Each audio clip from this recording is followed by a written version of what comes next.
Well, when it comes to the women's vote, President Obama and Mitt Romney appear to be neck and neck now. With less than 3 weeks until the election, both candidates, of course, are looking to win over female voters. We made sure that insurance companies are providing women with contraception. He supported legislation that would turn those decisions over to a woman's employer. This president has failed America's women. They've suffered in terms of getting jobs. They've suffered in terms of falling into poverty. That's what the women of America are concerned about, and the answers are coming from us and not from Barack Obama. So as the candidates enter the home stretch, what do women voters want? And what can each candidate do to secure their vote? Here to weigh in, Fox News contributor Angela McGlowan and Democratic strategist Dowdell. Ladies, thanks so much for being here. Thank you for having us. Angela, let me start with you. Yes. What do women want? What do women want? Well, we're not a monolithic group, and we just don't care about reproductive rights and if the government's going to pay for our birth control. Really, what we care about is the economy, jobs, the future of our children, and, yes, health care. And I think that Mitt Romney is the candidate that has actually articulated what he's going to do to create a better America for us. Tara, let me show you a couple of interesting polls, new Fox News polls out of all important swing states. This one in Florida.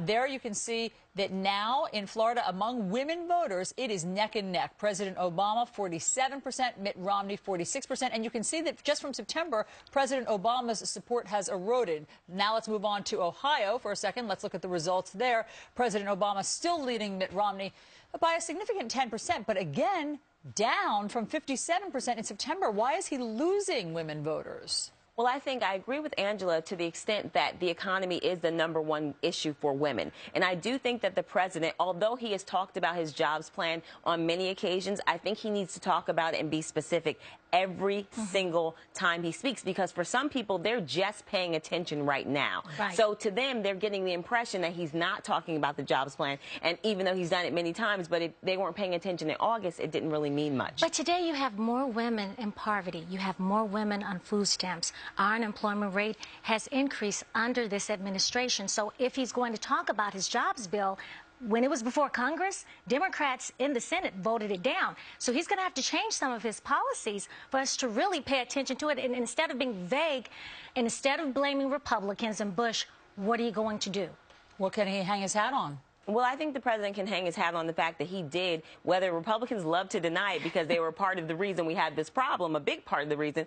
The president inherited a huge mess. Yes. And he has created over 5.2 million private sector jobs. In a last jobs report, it showed that women made significant gains in the job market. In particular, African-American women made gains in the job market. So I think that what the president needs to do, again, is to be specific. And Mitt Romney's not being specific because what he wants to do, trickle-down economics, hasn't worked for people. It didn't work when we cut taxes under Bush in 01 and 03. When he was governor, he balanced the budget every year that he was governor. 47. Massachusetts was 47th in job creation. If you look at, but in a let's good look economy. at let's look at the state as commander-in-chief. Still, he balanced the budget. He on the backs of the middle class. He actually promoted more women in his cabinet and in his administration. Yes, it was recognized. He was #1.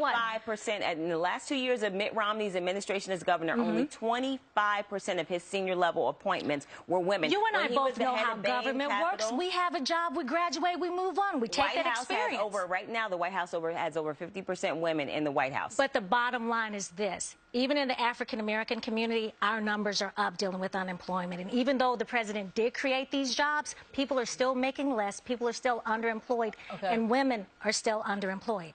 Tara Dowdell, Angela McGlowan, they were rapping me in my ear, but I was so interested in what you were saying that I was ignoring it. So, ladies, thanks so much. Great debate. Nice to have you both.